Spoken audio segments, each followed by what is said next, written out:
Now to the issue that could be a defining one for the 2024 election, abortion. This week, we were reminded of its power and potency when on Tuesday, the Arizona State Supreme Court reinstated an 1864 law that bans nearly all abortions, making the presidential battleground state ground zero for the fight over reproductive rights. Democrats wasted no time seizing on the moment. Vice President Kamala Harris traveled to Arizona on Friday and blasted the ban while putting the blame squarely on former President Trump, who appointed the 3 conservative Supreme Court justices who made it possible to overturn Roe v. Wade. Donald Trump is the architect of this healthcare crisis. Yes, he is. And that is not a fact, by the way, that he hides. In fact, he brags about it. Just this week, he said that he is, quote, proudly the person responsible for overturning Roe. Now, for his part, the presumptive GOP nominee has consistently struggled to define where he stands on the issue. After initially saying this week abortion is an issue that states will decide, Trump then said the Arizona State Supreme Court went too far, and he aimed to distance himself from supporting a national ban. President Trump, would you sign a national abortion ban in Congress? Would you sign it? But as President Trump endorsed a 20-week federal ban on abortion back in 2017, it's Trump's latest position on abortion in a political career marked by a number of them. Would President Trump ban partial birth abortion? Well, look, I'm very pro-choice. I hate the concept of abortion. I hate it. I hate everything it stands for. I cringe when I listen to people debating the subject. But I just believe in choice. Do you believe in punishment for abortion? Yes or no, as a principle? The answer is that there has to be some form of punishment. For the woman? Yeah. The justices that I'm going to appoint will be pro-life. They will have a conservative bent. Unborn children have never had a stronger defender in the White House. So for 52 years, people have wanted to end Roe v. Wade to get it back to the states. We did that. It was an incredible thing, an incredible achievement. We did that, and now the states have it. Meanwhile, a year after the Dobbs decision, more than 60% of voters disapproved of the Supreme Court overturning Roe v. Wade. So where does the battle over abortion go from here? Joining me now is the Democratic governor of Michigan, Gretchen Whitmer. Governor Whitmer, welcome back to Meet the Press. Thanks for having me.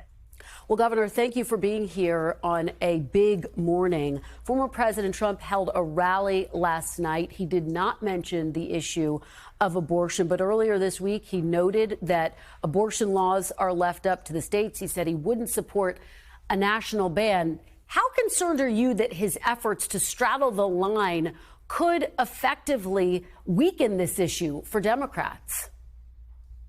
Well, I think your phraseology, straddle the line, is generous. He's lied. He's lied over and over again to the people of this country. The only person who should be making a decision about whether and when to have a child is a woman, the people she loves and trusts, and her doctor, period. Politicians need to get out of the way. And the American people have over and over again told us that's their exact expectations.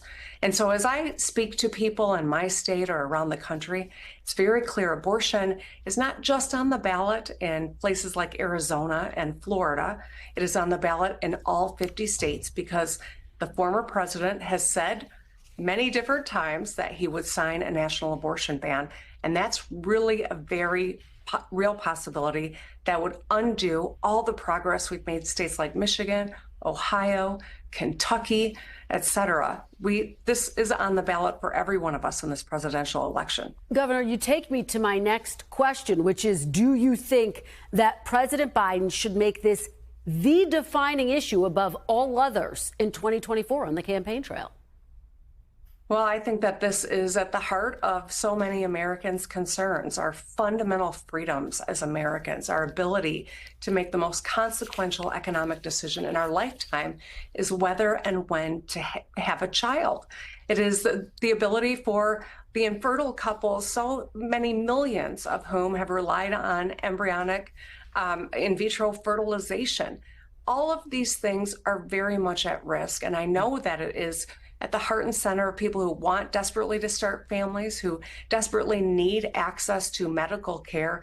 And our choice could not be more stark. We have a president right now who is standing between a national abortion ban and has used his powers to expand access for women in this country, and the guy who appointed 3 lying Supreme Court justices to the bench who are the architects of the Roe repeal. And let's be very clear, Donald Trump did this. So just to be very clear, should President Biden make this the #1 issue? Should abortion be the #1 issue in 2024? Well, abortion, the fundamentals of our democracy, whether or not we can be safe here, whether or not we're going to continue to rebuild American manufacturing and bring supply chains home. I mean, it's hard to say what one issue is more important than others when there are so many fundamental issues that are at stake, and that we've got 2 candidates that couldn't be more different on all of these issues. But I do think that the fundamental right to make your own decisions about your body is going to be a #1 motivator for a lot of folks in this country. Governor, President Biden has said that if he's reelected, he will codify Roe v. Wade. As you know, it is highly unlikely he will have 60 votes in the Senate to do that. Is the president offering voters false hope on this point? I think the president has been very clear that he absolutely supports this fundamental reproductive freedom for all Americans, and he'll do everything in his power. You know, we thought in Ohio it might be real difficult to get abortion rights codified. They surprised us. And so I'm not going to, foresee and predict what the odds are, but I can tell you, we have seen this issue has motivated people because they know that this is a fundamental question of who we are as a society and how we are going to empower Americans to do what they need to do to protect their health, to grow their families, to make their own decisions in their own lives.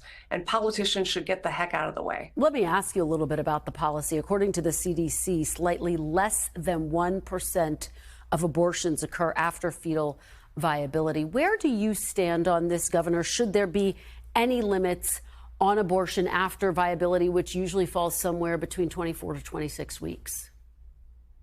You know, the Roe standard did have that, and that's precisely what we've been fighting for. But so at the you end of the support day, that, Governor? Just to be clear, you would support some limitations after viability? I would support the Roe standard becoming the law of the nation again. That's exactly where I'm at. I know that's where most Americans are. But I'll also share with you, Kristen, I am not a doctor. I would rely on medical advice, but in my experience, it is only the woman and the person who's giving her medical advice, a scientist, that should be articulating what the standards are in this space. You know, I ask you in part because, as you know, former President Trump has falsely accused Democrats of wanting abortion up until birth. Do you think that Democrats need to more clearly define where they stand on this part of the debate, on where limits should be? I think what we should do is be holding Donald Trump accountable. Let's remember the reason that we're in this mess is because of his appointees to the Supreme Court. 3 people who lied to Congress when they said they thought Roe was the settled law of the land. He put them on that court, and they are the reason that Roe was ripped away from Americans. They've lied to us. He has lied to us. You cannot trust anything Donald Trump says about this issue, or frankly, in my opinion, a whole host of others.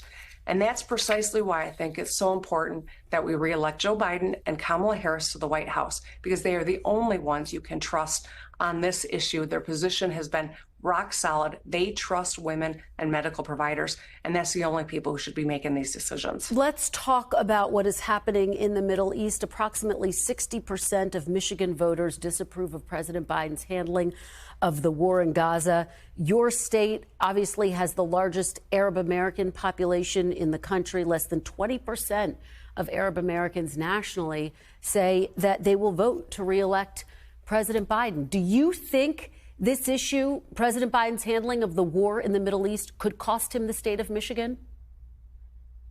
I think that the state of Michigan is always going to be a close race, no matter what, under what scenario. I will share, though, as I've had conversations with people both in my Jewish community and in the Arab American and Muslim and Palestinian communities, that a lot of people are hurting right now. A lot of people are 1 degree of separation from someone who's lost their lives, whether it was on October 7th or it is in the war in Gaza.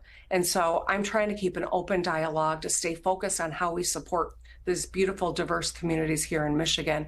And I'm hoping for peace. But obviously, after the events of the last 24 hours, there's a lot that is evolving here. And I'm glad to see that our president said we have an ironclad commitment to the security of Israel. Some Democrats, including from your state, are calling the war in Gaza a genocide. Would you go that far? Do you believe that what is happening inside Gaza is a genocide? I think that it's heartbreaking to see the loss of so many innocent lives, children, every day that this war continues to be prosecuted. And that's why, as governor, as commander-in-chief of the Michigan National Guard, I'm watching this very closely and doing what I can to support all of these communities here in Michigan. But you don't go that far to use that term genocide. I'm not going to weigh in where I know that a lot of these terms are used to inflame and divide us. I'm going to stay focused on being productive and hoping that we can have some peace very soon. I want to ask you about what the country will be watching this week. Former President Trump's criminal trial will get underway in New York and Manhattan for allegedly falsifying business records to attempt to conceal payments to a porn star. We should note that Mr. Trump has denied any wrongdoing in this case.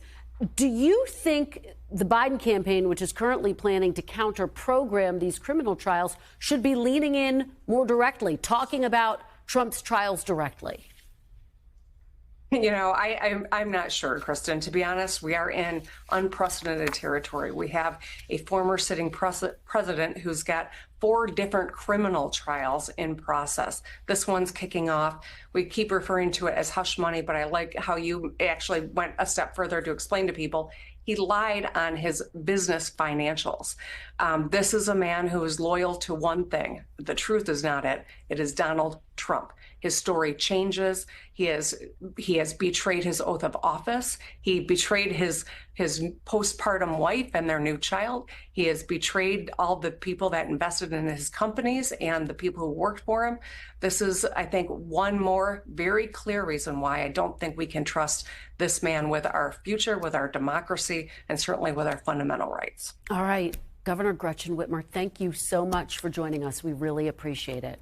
Thanks for watching. Stay updated about breaking news and top stories on the NBC News app or follow us on social media.